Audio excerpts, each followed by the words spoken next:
ನಮ್ಮ ಸೂರಿ ಸಂತೆ ಚಾನೆಲ್ನ ನೋಡ್ತಾ ಇರೋ ಎಲ್ಲ ನಮ್ಮ ಆತ್ಮೀಯ ಬಂಧುಗಳಿಗೆ ಮತ್ತು ಸ್ನೇಹಿತರಿಗೆ ನಮಸ್ಕಾರ. ನಾನು ಇವತ್ತು ಕೆಂಗೇರಿಯಿಂದ ಉತ್ರಳಿಗೆ ಹೋಗೋ ರೋಡಲ್ಲಿ ಶ್ರೀನಿವಾಸಪುರ ಅಂತ ಒಂದು ಬರುತ್ತೆ, ಆ ಬಸ್ ಸ್ಟಾಪಲ್ಲಿ ಇಳ್ತೀನಿ. ಸೊ ಇಲ್ಲಿ ಒಂದು ಗಾಡಿ ನಿಂತಿದೆ ನೋಡಿ, ಗಾಡಿ ಹಿಂದೆ ಒಂದು ಹೂವಿನ ಅಂಗಡಿ ಇದೆ. ಬನ್ನಿ ಅವ್ರನ್ನ ಮಾತಾಡಿಸ್ಕೊಂಡು ಅವರು ಹೂವಿನ ಅಂಗಡಿ ಕಥೆಯನ್ನು ಕೇಳ್ಕೊಂಬರೋಣ. ನೀವು ಫಸ್ಟ್ ಟೈಮ್ ನನ್ನ ಚಾನಲ್ ನೋಡ್ತಾ ಇದ್ದರೆ ದಯವಿಟ್ಟು ಈಗಲೇ ಲೈಕ್ ಮಾಡಿ, ಶೇರ್ ಮಾಡಿ, ಸಬ್ಸ್ಕ್ರೈಬ್ ಮಾಡಿ. ಈ ಥರ ವಿಶೇಷವಾದ ವಿಡಿಯೋಗಳನ್ನ ನೋಡ್ತಾ ಇರಿ ಸೂರಿ ಸಂತೆ ಚಾನಲ್. ಬನ್ನಿ ಹೂವಿನ ಅಂಗಡಿಯವ್ರನ್ನ ಮಾತಾಡ್ಕೊಂಬರೋಣ.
ಅಮ್ಮ ನಮಸ್ಕಾರ.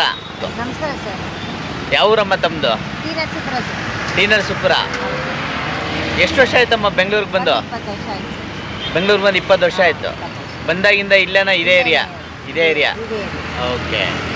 ಇದು ಹೂ ಅಂಗಡಿ ಮಾಡಿ ಎಷ್ಟು ವರ್ಷ ಆಯ್ತಮ್ಮ? ಇದು ಒಂದು 15-20 ವರ್ಷ ಬಂದಾಗಿಂದ ಮಾಡ್ತಾನೆ ಇದೆ. ಓ, ಬಂದಾಗಿಂದನೂ ಇದೇ ಕೆಲಸ. ಓಕೆ.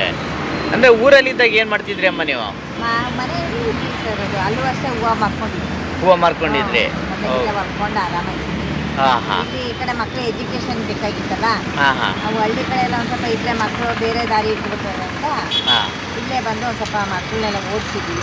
ಡಿಗ್ರಿ ಮಾಡಿದ್ದಾರೆ, ಮ್ಯಾನೇಜರ್ ಆಗೋದು, ಒಬ್ಬರು ಡ್ರೈವರ್ ಆಗೋದು. ಮಕ್ಕಳೇನೋ ಹೋಗ್ಬೇಡ ಅಂತಾರೆ, ಆದರೂ ನಮ್ಮ ಜೊತೆ ನಾವು ಬಿಡಬಾರ್ದು, ಇನ್ನೊಬ್ಬರ ಕೆಲಸ ಮಾಡಿರಬಾರ್ದು ಅಂತ ಮಾಡಬೇಕು. ಮಾಡಬೇಕಾದ್ರೆ ಮಕ್ಕಳಿಗೆ ಭಾರ ಇದ್ದೇ ಇರುತ್ತೆ. ಆದರೆ ಹೀಗೆ ನಾವು ಭಾರ ಆಗಬಾರ್ದು. ಆದಷ್ಟು ಸಲ ನಾವು ನಮ್ಮ ಆರೋಗ್ಯನೂ ಚೆನ್ನಾಗಿರುತ್ತೆ, ಜೀವನನೂ ಚೆನ್ನಾಗಿರುತ್ತೆ. ಮತ್ತೊಬ್ಬರು ಹೊರ ಮಾತ್ರ ಆಗಬಾರ್ದು, ಕೊಡಬೇಕಾ ಹೊರತು ಯಾರನ್ನೂ ಕೇಳಬಾರ್ದು. ಈ ಪರಿಸ್ಥಿತಿ ಯಾಕಂದರೆ ಅವ್ರಿಗೆ ಪ್ರಾಬ್ಲಮ್ ಇರುತ್ತೆ. ನಾವು ಮಕ್ಕಳಿಗೆ ಭಾರ ಆಗಿಬಿಟ್ರೆ ಈಗಲೇ ಮುಂದೆ ಭಾರ ಆಗೋದು ಇದೇ ಇರುತ್ತೆ. ಆದರೆ ಹೀಗೆ ಭಾರ ಅಂತ ಆಗಲೇಬಾರ್ದು. ಆದಷ್ಟು ಸಲ ನಾವು ಏನೇ ಕಷ್ಟ ಇರಲಿ, ಕಷ್ಟ ಇಲ್ಲ ಅಂತ ಬರೋದು ಕಷ್ಟ ಇರೋದೇ ಇಲ್ಲ. ಅದೇ ನಾವು ಕಷ್ಟ ಅದೇ ಅಂತಂದರೆ ಮಕ್ಕಳಿಗೆ ಫುಲ್ ಭಾರ ಆಗಿ ಮಕ್ಕಳಿಗೆ ಬೇಜಾರಾಗುತ್ತೆ. ಆದ್ದರಿಂದ ಮಕ್ಕಳಿಗೆ ಆದಷ್ಟು ಬೇಗ ನಾವು ಯಾವತ್ತೂ ಭಾರ ಕೊಡಬಾರ್ದು. ಅವ್ರು ಚೆನ್ನಾಗಿದೆ ಅಂತ ಆಸೆ ಪಟ್ಟರೆ ನಮ್ಗೆ ದೇವ್ರ ಆಶೀರ್ವಾದ ಕೊಟ್ಟರೆ ನಾವು ಆರೋಗ್ಯ ಇರ್ತೀವಿ. ಮಕ್ಕಳು ನಾವು ಇರೋದು ಕಷ್ಟನೂ ಅದೇ ಅಂತಂದರೆ ಕಷ್ಟ ದೇವ್ರು ಇದ್ದಾರೆ. ಆವಾಗ ಮಕ್ಕಳು ಚೆನ್ನಾಗಿರಲ್ಲ, ನಾವು ಚೆನ್ನಾಗಿರಲ್ಲ. ಯಾಕೆ ಆ ಕಷ್ಟ ನಮಗೆ? ಆದಷ್ಟು ನಮ್ಮನ್ನು ನಾವು ಧೈರ್ಯ ಕೊಡಬೇಕು ಮಕ್ಕಳಿಗೆ. ನಮ್ಮ ಅಮ್ಮ ಹಿಡಿದವ್ರೆ, ಅವರಿಂದ ನಾವು ಕೇಳಬಾರ್ದು ಅಂತ ನಾವು ಕೊಡ್ತೀವಿ ಅಂತ ಹೇಳ್ಬೇಕು ಹೊರತು ಆಗ ಅವರು ಇಷ್ಟಪಡ್ತಾರೆ. ಅಯ್ಯೋ ನಮ್ಮಮ್ಮ ನಮ್ಮ ಹತ್ರ ಏನು ಇಟ್ಕೊಳ್ಳಲ್ವಲ್ಲ ಅಂತ ಅವ್ರು ಇಷ್ಟಪಡ್ತಾರೆ. ಅದರಿಂದ ಏನನ್ಸುತ್ತೆ ನಮ್ಮಮ್ಮ ನಮಗೆ ಅಂತ ಅಂತಾರಲ್ಲ ಅಂತ ಅವ್ರಿಗೆ ಇಷ್ಟಪಡ್ತಾರೆ. ಇನ್ನೂ ಜಾಸ್ತಿ ಆಸೆ ಬರುತ್ತೆ. ಯಾವ ವೃದ್ಧಾಶ್ರಮಕ್ಕೂ ಬಿಡಲ್ಲ, ಎಲ್ಲಿಗೂ ಬಿಡಲ್ಲ. ಯಾಕಂದ್ರೆ ಅವ್ರ ಜೀವನ ಅವ್ರು ಮಾಡ್ತಾರೆ, ನಾವೇನಕ್ಕೆ ಅವ್ರಿಗೆ ಭಾರವಾಗಿದ್ದೀವಿ? ಇಲ್ಲಲ್ಲ, ಅವ್ರಿಗೆ ನಾವೇ ಭಾರವಾಗಿದ್ದೀವಿ ಹೊತ್ತು ಅವ್ರು ನಮಗೆ ಭಾರವಾಗಿಲ್ಲ. ಇಂಥವ್ರನ್ನ ನಾವು ಇದು ಆಶ್ರಮಕ್ಕೂ ಸೇರಿಸ್ಬಾರ್ದು, ಎಲ್ಲೂ ಸೇರಿಸ್ಬಾರ್ದು. ಒಂದು ಮನೆ ಮಾಡ್ಕೊಂಡು ಮಕ್ಕಳು ನೋಡಲಿಲ್ಲ ಅಂದರೆ ಒಂದು ಮನೆ ಮಾಡ್ಕೊಂಡು ನೆಮ್ಮದಿಯಾಗಿ ಪೆಟ್ಟಿ ಅಂಗಡಿಲೇ ಮಲ್ಕೊಂಡು ಗಂಡ ಹೆಂಡತಿ ಇಬ್ಬರು ಆರಾಮಾಗಿ ಜೀವನ ಮಾಡ್ಕೊಂಡು, ಗಂಡನಿಗೆ ಸೊಪ್ಪು ಹಾಕ್ಕೊಟ್ಟಿದ್ದೀನಿ, ನಾನು ಹೂವು ಹಾಕ್ಕೊಂಡಿದ್ದೀನಿ, ಇಬ್ಬರು ಜೀವನ ಮಾಡ್ತಾಯಿದ್ದೀನಿ. ಮಕ್ಕಳು ಹೋಗಲೇಬೇಡ ಅಂತ ಅಂತಾರೆ, ನಮಗೊಂದು ಹೆಸರು ಅಂತಾರೆ. ಅದನ್ನೆಲ್ಲ ಆಸೆ ಇಟ್ಕೊಬೇಡ್ರಿ. ಅವ್ರವ್ರ ಜೀವನ ದೊಡ್ಡ ಮಗ ಚಿಕ್ಕ ಮಗ ಅಂದಾಗ ಅವ್ರ ಹತ್ರ ಅವ್ರ ಜೀವನ ಅವ್ರು ಮಾಡಲಿ ಬಿಡ್ರಿ. ಅವ್ರು ನೆಮ್ಮದಿಯಾಗಿ ಅವ್ರ ಆರೋಗ್ಯಕರವಾಗಿ ಅವ್ರ ಮನೇಲಿ ಇರ್ತಾರೆ, ಇಲ್ಲದ ಕಾಯಿಲೆ ಸ್ಟಾರ್ಟ್ ಆಗುತ್ತೆ. ಮೇಡಮ್ ಹೂ ತೊಗೊಳಕ್ಕಂದ್ರೆ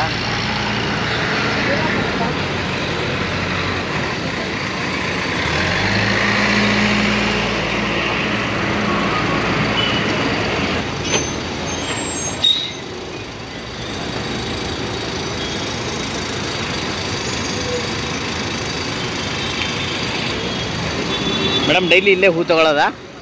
okay regular customer sir. Okay. ಹೇಗಿರುತ್ತೆ ಮೇಡಮ್ ಪ್ರೈಸ್ ಎಲ್ಲ ಇಲ್ಲಿ? ರೀಸನಬಲ್ಲೇ. ಓಕೆ. ಅಂದರೆ ನೀವು ಆಫೀಸ್ಗೆ ಹೋಗ್ತಾ ಅಥವಾ ಎಲ್ಲಿಗೆ ಹೋಗ್ತೀರಾ ತಾವು? ಓಕೆ, ಆಫೀಸ್ಗೆ ಹೋಗ್ಬೇಕಾದ್ರೆ ಇಲ್ಲಿ ಹೂ ತೊಗೊಂಡೋಗ್ಬಿಡ್ತೀರಾ? Okay madam. ಎಲ್ಲಿ ವರ್ಕ್ ಮೇಡಮ್ ತಾವು? JC ರೋಡಲ್ಲಿ. Okay madam, thank you so much.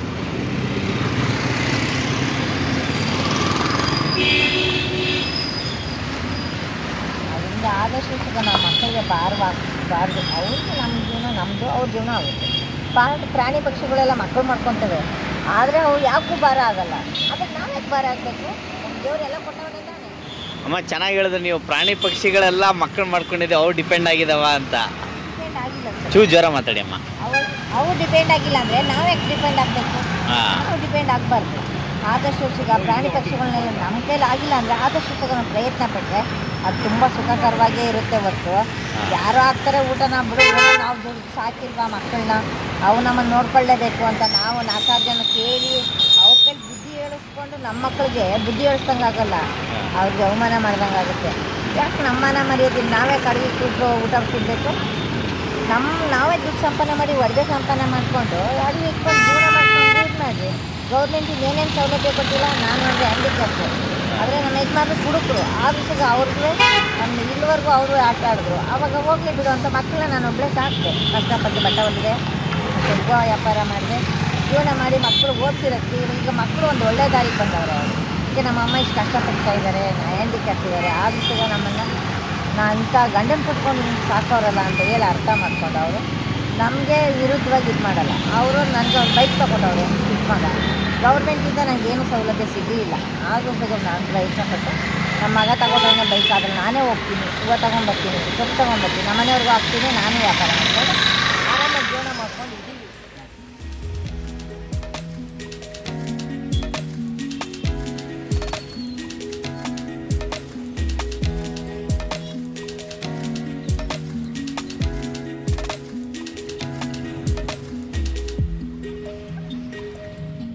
Madam ಏನು ದೇವಸ್ಥಾನಕ್ಕೆ ಇದು?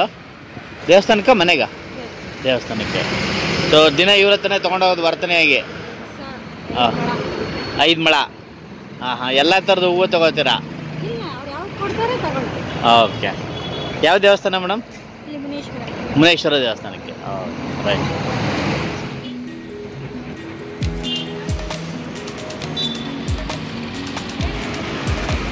ಇದೇನಮ್ಮ ನಿಮ್ಮ ಬೈಕು? ಓಕೆ. ಆದರೆ ಜನ ಆಚೆ ಹೊರಗಡೆ ಜನ ಸಹ ನನಗೆ ಹೆಲ್ಪ್ ಮಾಡ್ತಾ ಇದ್ದಾರೆ ತುಂಬ. ಈ ಪೊಲೀಸ್ ಆಗ್ಬೋದು, ಮತ್ತು ಜನ ಹಿಂಗೆ ಹೋಗೋರೇ ಆಗಲಿ ನಮ್ಮ ಬೈಕ್ ಮುಂದೆ ಹೋಗಲಿ ಅಂತ ಹೇಳಿ ಹೋಗ್ರಮ್ಮ ಅಂತ ಹೇಳಿ ಹೆಲ್ಪ್ ಮಾಡ್ತಾರೆ. ಜನಗಳಿಂದ ನಮಗೂ ಹೆಲ್ಪ್ ಇದೆ. ಮತ್ತು ಮಾರ್ಕೆಟಿಂದ ಬರಬೇಕಂದ್ರೆ ಅಲ್ಲೂ ಹೆಲ್ಪ್ ಇದೆ ನನಗೆ ತುಂಬ. ಹೋದ ತಕ್ಷಣ ಹೂವು ಕೊಡ್ತಾ ಹ್ಯಾಂಡಿಕ್ಯಾಪ್ಟ್ ಅಮ್ಮ ಆಗಲ್ಲ ಬಿಡ್ರಮ್ಮ, ಅಮ್ಮ ಫಸ್ಟ್ ಹೂವು ತೊಗೊಂಡೋಗ್ಲಿ ಅಂತ ಹೇಳಿ ಜನನ ಸಹಕಾರದಿಂದ ನಾನು ಒಂದು ಸ್ವಲ್ಪ ಬೆಂಬಲದಿಂದ ನಾನು ಇದುವರೆಗೂ ಓಡಾಡ್ತಾ ಇದ್ದೀನಿ ಸರ್. ಅದೇನು ಏನೂ ಪ್ರಾಬ್ಲಮ್ ಅನ್ನಿಸ್ತಾ ಇಲ್ಲ. ಯಾಕಂದರೆ ನಮ್ಮ ದುಡಿಮೆ ಅನ್ನೋದು ನಾವು ಗುರಿ, ನಾವು ಯಾರಿಗೂ ಕೈ ಕೆಳಗೆ ಆಗಬಾರ್ದು ಅನ್ನೋದ್ರಿಂದ ನಮಗೆ ಏನೂ ಅನಿಸ್ತಾ ಇಲ್ಲ. ಯಾವ ರೋಗನೂ ಬರಲ್ಲ, ಏನೂ ಬರಲ್ಲ. ದುಡಿಮೆ ಒಂದು ಇಲ್ಲ ನಾನು ಮಾಡಲ್ಲ ಅಂತ ಅಂದರೆ 10 ಪೈಸೆ ಮಕ್ಕಳನ್ನ ಮತ್ತು ಇನ್ನೊಬ್ಬರನ್ನ ಕೊಡಲಿಲ್ಲ ಅನ್ನೋಕ್ಕಿಂತ ನಾವು ಆದಷ್ಟು ಈಗ ಮನೇಲೇ ಯಾವುದಾದ್ರು ಒಂದು ಕೆಲಸ ಮಾಡ್ಕೊಂಡಿತ್ತು ಅಂದರೆ ಅದು ನಮ್ಗೆ ಅನುಕೂಲವಾಗಿರುತ್ತೆ. ಯಾರಿಗೆ ನಾವು ಡಿಪೆಂಡ್ ಆಗಿ ಮಾತ್ರ ಜನ್ಮದಲ್ಲಿ ಇರಬಾರ್ದು. ಡಿಪೆಂಡ್ ಆಗಿತ್ತು ಅಂದರೆ ತುಂಬ ಅವ್ರಿಗೂ ತೊಂದರೆ, ನಮಗೂ ತೊಂದರೆ. ಮಕ್ಕಳನ್ನ ಸಾಕಿದ್ದೇ ದೊಡ್ಡದಲ್ಲ, ಅವ್ರ ಜೀವನನ ನಾವು ನೋಡಿ ಸಂತೋಷ ಪಡ್ತೀವಿ ಅಂತ ಹೇಳ್ಬಿಟ್ಟು ಅವ್ರ ಹತ್ರನೇ ನಾವು ಕಿತ್ಕೊಂಡು ತಿನ್ನೋದು ಏನು ಚಂದ? ಏನು ಅದನ್ನು ಅದು ದುಡ್ಡು ಅನ್ನೋದು ಈಗ 100 ರೂಪಾಯಿನೂ ಸಂಪಾದನೆ ಮಾಡಬೇಕಾದ್ರೆ ಅವ್ರ ಹೆಂಡತಿ ಮಕ್ಕಳಿಗೇನೆ ಆಗಲಿ ಓಡಿಸ್ಲಿಕ್ಕಾಗದೆ ಎಷ್ಟೋ ಸಂಸಾರಗಳು ಹಾಳಾಗ್ಬಿಡ್ತಾ ಇದೆ. ಅದನ್ನು ನಾವು ಹಿರಿಕರಾದವ್ರು ನಾವು ಸಹ ತಿಳ್ಕೊಂಡು ಅದನ್ನ ಮುಂದೆ ಹೆಜ್ಜೆ ಇಟ್ಟರೆ ಮನೇಲಿ ಜಗಳ ಬರಲ್ಲ, ಕದನ ಬರಲ್ಲ. ಮಾತಾಡೋ ಮಾತನ್ನ ತುಂಬ ಪ್ರೀತಿ ವಿಶ್ವಾಸದಿಂದ ಮಾತಾಡ್ತೀವಿ. ಚಾಕು ಕುಯ್ಯೋಕ್ಕಿಂತ ಚಾಕು ಕೂದಕ್ಕಿಂತ ಹೆಚ್ಚಾಗಿ ಮಾತಾಡ್ಬೋದು. ಆದರೆ ನಮ್ಮ ದುಡಿಮೆ ನಮ್ಮ ಕೈಲಿ ಇರೋದಂತ ದುಡ್ಡು ಕಾಸು ಇತ್ತು ಅಂತ ಹೇಳಿ ದೌರ್ಜನ್ಯ ಮಾಡೋಕ್ಕಿಂತ ಪ್ರೀತಿ ವಿಶ್ವಾಸ ತೋರಿಸ್ತೀವಿ. ಆರಾಮಾಗಿ ಜನನೂ ಸಿಗ್ತಾರೆ, ಮತ್ತು ಮನೆಯಲ್ಲೇ ಮಾತಾಡಬೇಕು ಅನ್ನೋ ಅವಶ್ಯಕತೆ ನಮಗಿರಲ್ಲ. ಈಚೆ ಕಡೆ ಬಂದು ಮಾತಾಡಿ ನಮಗೆ ಅಂತ ಏನು ಅವಮಾನ ಏನು ಆಗ್ಬಿಡಲ್ಲ. ನಮ್ಮ ಜೀವನ ನಾವು ರೂಪಿಸ್ಕೊತಾ ಇದ್ದೀವಿ. ಅದೇ ಯಾವ ನೆಂಟರು ಬರಲ್ಲ, ಯಾವ ಇಷ್ಟರು ಬರಲ್ಲ. ನಾವು ದುಡ್ದು ಅಂದಾಗ ಕಾಯಿಲೆನೂ ಹಿಂದೆ ಹೋಗುತ್ತೆ, ಆರೋಗ್ಯ ಮಾತ್ರ ಮುಂದಾಗ್ಬಿಡ್ತದೆ. ಇಲ್ಲ ನಾವು ಎಷ್ಟೇ ದುಡ್ಡು ಮಡಗಿದ್ದೀವಿ ಅಂತ ಅಹಂಕಾರದಿಂದ ಹೋದರೆ ತುಂಬ ಅದಕ್ಕಿಂತ ಅವಮಾನ ಇಲ್ಲ. ಸಾಯೋದಕ್ಕಿಂತ ದೊಡ್ಡ ವಿಷಯ ಅಂದರೆ ನಮ್ಮ ಸ್ವಾಭಿಮಾನ ದುಡಿಯೋ ಕಡೆ ಇರಬೇಕು ಹೊರತು ನಮ್ಮ ಸ್ವಾಭಿಮಾನ ಮಕ್ಕಳ ಕಿತ್ಕೊ ತಿನ್ನಬೇಕು, ಇನ್ನೊಬ್ಬರಿಗೆ ಮೋಸ ಮಾಡಬೇಕು ಅನ್ನೋದು ಮಾತ್ರ ಮಾಡ್ಕೊಂಡ್ರೆ ಅವ್ರು ಇದ್ದು ಸತ್ತಂತಲೇ ಅವ್ರು ಹೊರ್ತು ಜೀವನ ಮಾಡೋಕ್ಕಾಗ ಅರ್ಹತೆ ಇಲ್ಲದೆ ಜನ ಅವರು ಅಂತ ಹೇಳಿ ಅವ್ರು ಮಾತ್ರ ಬದುಕಿರೋದು ವೇಸ್ಟ್. ಜೀವನದಲ್ಲಿ ಬದುಕಲೇಬಾರ್ದು ಅಂತವ್ರು ಮೋಸ ಮಾಡೋಕ್ಕಿಂತ ಏನು ಬದುಕಿರ್ಬೇಕು, ಮೋಸ ಮಾತ್ರ ಮಾಡಬಾರ್ದು. ದುಡಿಮೆ ಇವಾಗ 10 ರೂಪಾಯಿ ಇದೆ, 10 ರೂಪಾಯಿಗೆ ತೊಗೊಬನ್ನಿ, ಅದೇ ಜೀವನ ಮಾಡಿ ಅದ್ರಲ್ಲೂ ಹೊಟ್ಟೆ ತುಂಬುತ್ತೆ, ಇದ್ರಲ್ಲೂ ಹೊಟ್ಟೆ ತುಂಬುತ್ತೆ. ಒಂದು 1000 ರೂಪಾಯಿ ಹೋಗಿ ತಿಂದವನು ಅಂದರೆ 10 ಜನಕ್ಕೆ ಮೋಸ ಮಾಡಿದವನೇ ತಿನ್ನಬೇಕು ಅಂತೇನಿಲ್ಲ. ನಾವು ದುಡ್ದು ಅವ್ರಿಗೆ 20,000 ರೂಪಾಯಿಂದ ತಗೋ ತಿನ್ಬೋದಲ್ಲ ಕೇಳ್ತಾನೆ. ಎಂತ 5 ಸ್ಟಾರ್ ಹೋಟ್ಲಿಗೆ ಹೋಗಿ ತಿನ್ನಬೇಕಾ? ನಾವು 10 ದಿನ ತಿನ್ನೋದು ನಮ್ಮ ಮನೆಯಲ್ಲೇ ಹೋಗ್ತೀನಿ, ಆಮೇಲೆ ತಿನ್ಬೋದು, ಅದಕ್ಕಿಂತ ಇರ್ತೇವೆ. ಅದು ಬಿಟ್ಬಿಟ್ಟು ನಾವು ಅಯ್ಯೋ ಅವ್ರು ಅದಕ್ಕೆ ಹೋಗೋರು ಕಡಪ್ಪ ಅಂತ ಮಾಡೋಕ್ಕೆ ಹೋದ್ರೆ ನಮ್ಮ ಜೀವನ ಲಾಸ್ ಮಾಡ್ಕೊತೀವಿ ಹೊರತು ಅವ್ರಿಗೆ ನಮಗಿಂತ ಕೀಳಾಗಿರೋರು ನೋಡಬೇಕು. ಏನೋ ದೇವ್ರು ಇರ್ತಾವನೆ ಬಿಡೋ ಅನ್ನೋದು ಒಂದು ಖುಷಿ ಇರುತ್ತೆ. ಅವನಿಗಿಂತ ನಾನು ಮೇಲಾಗಿ ಹೋಯ್ತೀನಿ ಅಂತಂದರೆ ಆದಷ್ಟು ಬೇಗ ಇನ್ನೂ ಕೆಳಗೆ ಇರ್ತೀವಿ, ಮೇಲಂತೂ ಬರಲಿಕ್ಕೆ ಸಾಧ್ಯ ಇಲ್ಲ. ಎಲ್ಲದಕ್ಕೂ ನಮ್ಮ ಸ್ವಾಭಿಮಾನನೇ ಮುಂದೆ ಇರೋದು. ಇವತ್ತು ಸ್ವಾಭಿಮಾನ ಬಿಟ್ಟು ಅವ್ರು ಮಾತ್ರ ಬದುಕೋಕ್ಕಾಗಲ್ಲ. ಅವ್ರಂತೂ ಲಾಸ್ಟಿಗೆ ಅವ್ರು ಬದುಕಿದ್ರು ಸತ್ತಂತನೇ ಜೀವನ. ಯಾಕಂದರೆ ಮುಂದೆ ಮಾತಾಡೋಲ್ಲ ಜನ, ಹಿಂದೆ ಮಾತಾಡ್ತಾರೆ. ಅವ್ರ ಬುದ್ಧಿ ಗೊತ್ತಿಲ್ಲ ಹಬ್ಬ ಅವಳೇನು ಅಲ್ಲಿ ಆ ಥರ ಮೋಸ ಮಾಡ್ತಾಳೆ, ಈ ಥರ ಮೋಸ ಮಾಡ್ತಾಳೆ ಅಂತಂದರೆ ಅದೇ ಬಂದು ನಮ್ಮದು ಅವ್ಳು ಕಷ್ಟಪಟ್ಟು ದುಡಿತಾಳೆ ಬಿಡಪ್ಪ, ಅವಳ ಬಗ್ಗೆ ಮಾತಾಡೋಕ್ಕೆ ನಮಗೆ ಯೋಗ್ಯತೆ ಇಲ್ಲ. ಅವಳು ಈ ಪರಿಸ್ಥಿತಿಲೂ ಸುಗ ಯಾವ ರೀತಿ ಹೋಗಿ ತೊಗೊಬಂದು ಮಾರ್ಕೆಟಿಂದ ಎಲ್ಲ ಮಾರ್ಕೊಂಡು ವ್ಯಾಪಾರ ಮಾಡ್ತಾಳೆ ನೋಡು. ಅಂಥವ್ರ ಜೊತೆ ನಾವು ಇದು ಮಾಡಬೇಕು, ಅವಳಿಗಿಂತ ನಾವೇನು ಇಲ್ಲ ಬಿಡ್ರಮ್ಮ ಅವ್ಳಿಗೆ ಹೋಗಿ ಅನ್ನೋದು ಅವ್ರಿಗೂ ಬರುತ್ತೆ. ಎಷ್ಟೋ ಜನ ಹೇಳ್ತಾ ಇದ್ದಾರೆ ಸರ್, ಆಗ ನಿನ್ನ ಜೀವನದಲ್ಲಿ ನನ್ನ ಕಾಲೆಲ್ಲ ಮುರಿದೋಗ್ಬಿಟ್ಟಿದೆ, ರಾಡೆಲ್ಲ ಹಾಕ್ಸಿಲ್ಲ ನಾನು. ಏನಕ್ಕೆ ಅವರು 2 ಲಕ್ಷ ಕೇಳಿದ್ರು, ಮಾಡಿಸ್ಕೊಡ್ತೀನಿ ಅಂತ. ನಾನು ಡಾಕ್ಟ್ರಿಗೆ ಹೇಳಿದೆ, ಸರ್ ಆ ಥರ ಎಲ್ಲ ಬೇಡ, ನಾನು ಮಾಡಿಸ್ಕೊಡ್ತೀನಿ ಅಂತ, ಬೇರೆ ಕಡೆ ಹೋಗಿ ಈ ಥರ ಕಟ್ಟೆಲ್ಲ ಆಗ್ತದೆ, ಆ ಕಾಲು ಸರಿಯಾಗಲ್ಲಮ್ಮ ಅಂದರು. ಮೊದಲೇ ಹ್ಯಾಂಡಿಕ್ಯಾಪ್ ಕಾಲಲ್ವ ಅದು, ಸರಿ ಬರಲ್ಲ. ಅಂದ್ರೆ ನೀವು ಹುಟ್ಟಿದಾಗಿಂದನೇ ಹ್ಯಾಂಡಿಕ್ಯಾಪ್? ಅದೇ ಕಾಲು ಬಿದ್ದು ಮುರಿದೋಯ್ತು. ಅದು ನಾನು ಗಾರ್ಮೆಂಟ್ಸ್ಗೆ ಹೋಗ್ತಾ ಇದ್ದೆ, ಆಗ ಬಿದ್ದು ಮುರಿದೋಯ್ತು. ಹ್ಯಾಂಡಿಕ್ಯಾಪ್ ಇದ್ದಾಗಲೇ ನೀವು ಗಾರ್ಮೆಂಟ್ಸ್ಗೆ ಹೋಗ್ತಾ ಇದ್ರಿ?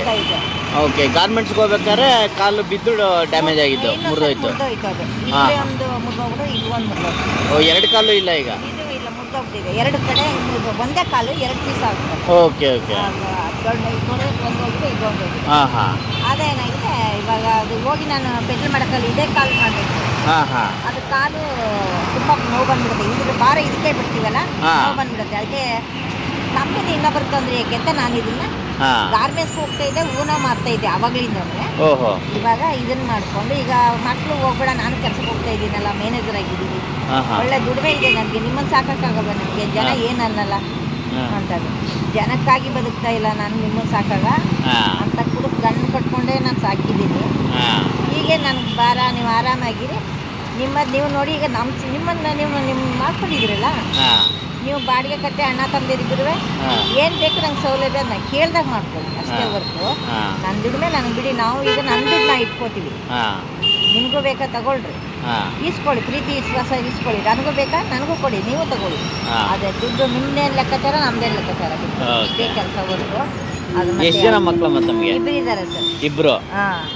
ಅವರು ಸುಗ ನಮ್ಮನ್ನ ಇಬ್ರು ಗಂಡು ಮಕ್ಕಳೇ? ಇಬ್ರು ಗಂಡು ಮಕ್ಕಳು. ಪ್ರೀತಿ ವಿಶ್ವಾಸದಿಂದ ಅಮ್ಮ ಅವ್ವ ಅಂತ ಕರೆಯಲ್ಲ ಅವ್ರನ್ನ. ಏನ್ರಿ ಬನ್ರಿ ಹೋಗ್ರಿ ಮೇಡಮ್ ಅವರೇ ಅಂತ ಅವ್ರು ಕರೀತಾರೆ. ಏನ್ ಸರ್ ಬನ್ನಿ ಸರ್ ಹೋಗಿ ಸರ್ ಅಂತ ನಾವು ಅವ್ರನ್ನ ಈ ಥರ ಕರೀತೀವಿ.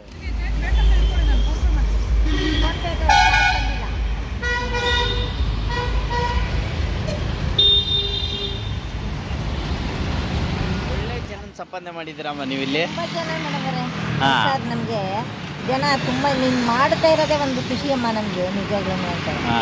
ಇರೋರ ಹತ್ರ ಓಡ್ಕಿಂತ ಅಲ್ಲೊಬ್ರು ಹಾಲ್ ಡೈರಿಯವ್ರು ಹಾಲು ಇಟ್ಕೊಂಡಿದ್ರು, ಅವ್ರ ಪಾಪ ಬೆಳಗಿನ ಸಂಡೆ ಗಂಟೆ ಕುತ್ಕೋತಾ ಇದ್ರು.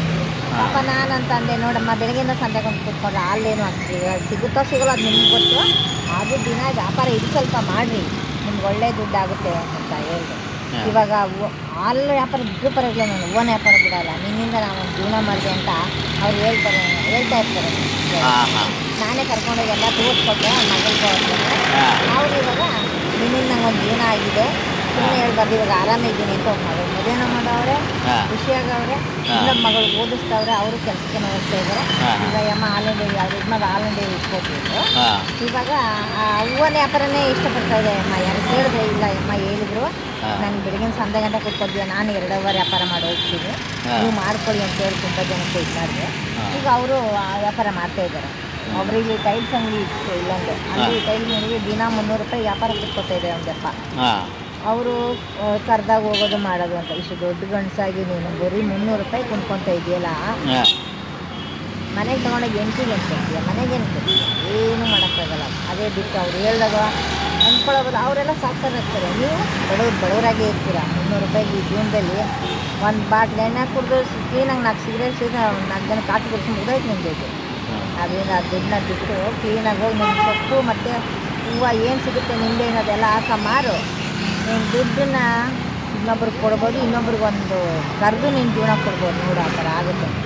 ಆಯಿತು ಅಂತ ಮಾಡಿದ್ದಕ್ಕೆ ಇವತ್ತೇ ಹೆಂಡ್ತಿನೂ ಮಾಡ್ತಾಳೆ, ಗಂಡನೂ ಮಾಡ್ತಾಳೆ. ಈಗ ಅಂತ ನೆನೆಸ್ಕೋತಾರೆ ಅವ್ರು. ಏನಂದರೆ ಅಮ್ಮ ತಾಯಿ ನೀನು ಹೇಳಿದ್ದಕ್ಕೆ ನಾನು ಜೀವನ ಮಾಡ್ತಾಯಿದ್ದೀನಿ ಇವತ್ತು ಅಂತ. ಸುಮಾರು ಜನ ಈಗ ಹೂವು ವ್ಯಾಪಾರ ಸಖತ್ತಾಗಿ ಮಾಡ್ತಾಯಿದ್ದಾರೆ. ಬೀದಿ ಮಿಲ್ಸ್ ತರಕಾರಿ ಎಲ್ಲ ಹಾಕ್ಕೊಂಡು ನಿಂಬೆಹಣ್ಣು ಸೊಪ್ಪು ಇದಿಷ್ಟು ಹಾಕ್ಕೊಂಡೆ ಅಯ್ಯಪ್ಪ ಒಳ್ಳೆ ದುಡ್ಡು ದುಡಿತಾ ಇದ್ದಾರೆ.